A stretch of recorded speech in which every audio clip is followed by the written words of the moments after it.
Après les grandes communautés, j'aime beaucoup passer par les petites villes où il n'y a que quelques familles.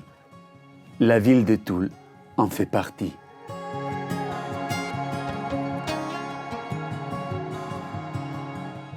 Bonjour. Bonjour Isaac. Jean-Paul. Oui, Jean-Paul bonjour Marx. Isaac. Oui.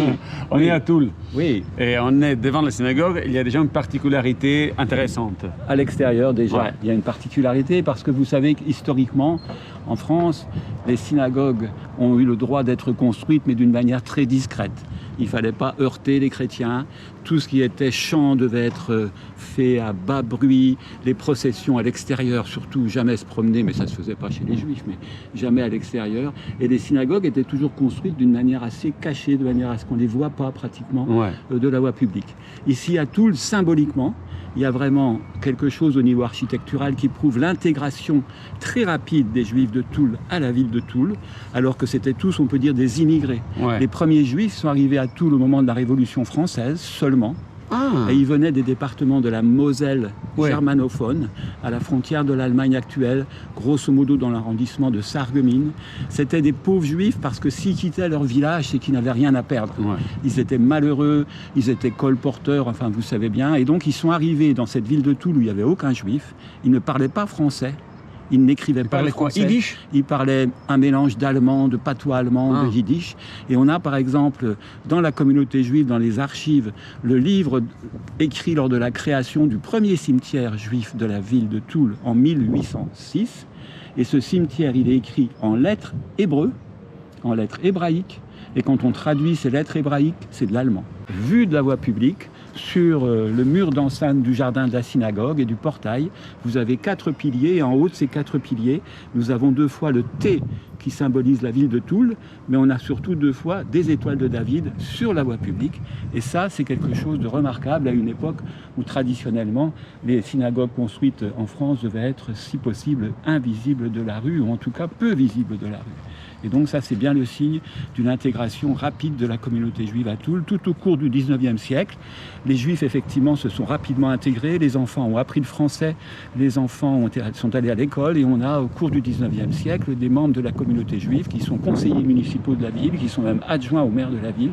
Et donc il y a quelques familles qui ont émergé socialement, qui effectivement ont atteint, sont devenus par exemple banquiers, ce qui est la caricature des Juifs, mais c'était une seule famille qui est devenue banquier. Les autres Juifs sont restés pauvres. C'était des marchands de tissus, des marchands d'étoffes, des marchands de bestiaux, des marchands d'huile, des marchands de chandeliers. Et la masse de la population juive de Toul était pauvre à tel point qu'au milieu du 19e siècle, quand cette synagogue est construite, les services fiscaux de la ville mentionnent que la moyenne des Juifs de Toul est plus pauvre que la moyenne des autres Toulois. Mais pourtant, l'image va rester. Le président de la communauté juive va faire partie d'une famille bloc, ancien marchand de bestiaux venu de Moselle, devenu banquier.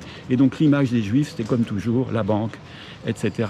Donc la synagogue, cette synagogue a été construite en 1862, comme je vous le disais, avec beaucoup de difficultés, parce qu'il n'y a que la famille bloc des banquiers qui a pu donner de l'argent pratiquement, puisque les autres Juifs ne pouvaient pas. Mais c'était l'époque où l'État français, c'était le Second Empire de Napoléon III, subventionnait les cultes. Donc il y a eu des subventions de l'État, il y a eu également des subventions de la ville. À l'époque, c'était autorisé. Et dans la mesure où il y avait les subventions de la ville, l'architecte qui a fait les plans et fait construire cette synagogue était l'architecte municipal de la ville de Toul.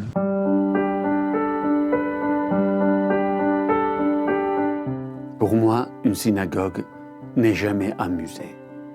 Même quand il n'y a plus de communauté, et donc il n'y a plus d'office. Ça reste un lieu sacré. Et devant Sefer Torah, je sens le besoin de lire quelques paroles, les faire vibrer.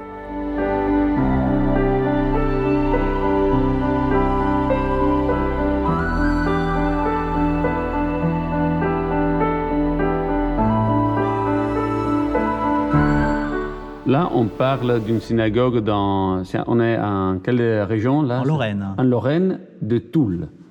Et c'est important de parler de cette synagogue pour différents motifs. Oui, parce que cette synagogue est ancienne, elle a été inaugurée en 1862. Sur le plan stylistique, elle est intéressante parce qu'elle est une des toutes premières à donner des formes néo-mauresques, surtout le portail.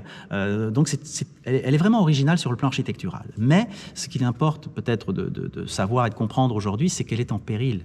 C'est il n'y a quasiment plus de communauté à Toul. Et des citoyens de Toul, pas la communauté qui est impliquée, mais des citoyens de Toul ont décidé qu'il fallait conserver cet édifice. Extraordinaire. Il y a aussi le cimetière. Il y a un cimetière juif à Toul. Le premier a été créé en 1806 et le cimetière actuel date des années 1860. Mais pour pouvoir le visiter, il faut demander l'autorisation au président de la communauté juive. Ah d'accord. Et c'est qui? Ah ben ça va aller, c'est moi.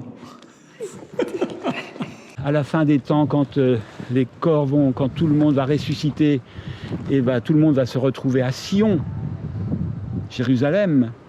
C'est pour ça d'ailleurs que les gens, quand ils sont inhumés dans les cimetières juifs, ils sont orientés vers Jérusalem, de manière que quand ils se lèvent en direction de l'Est, directement. Et de même, les enfants sont toujours près de la porte d'entrée ou de sortie, dans ce cas-là, des cimetières, parce que les enfants, ils sont plus petits, et pour ne pas être bousculés par les adultes dans la course effrénée vers Sion, ils sont tout près de la porte pour pouvoir sortir les premiers et pas être bousculés. Merci Jean-Paul. Je dois reprendre le voyage. Mon cœur reste avec toi ici à Toul. Mais je pars avec une promesse, faire connaître ton trésor.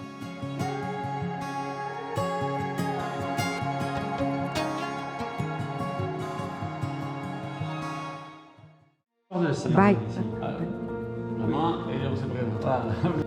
Cette synagogue a été restaurée. Aspetta, Nina. Vado. Ah, pour ce côté-là.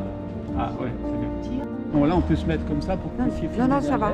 Oh, c'est le tour. Tu giri così. Parce que sinon, clac,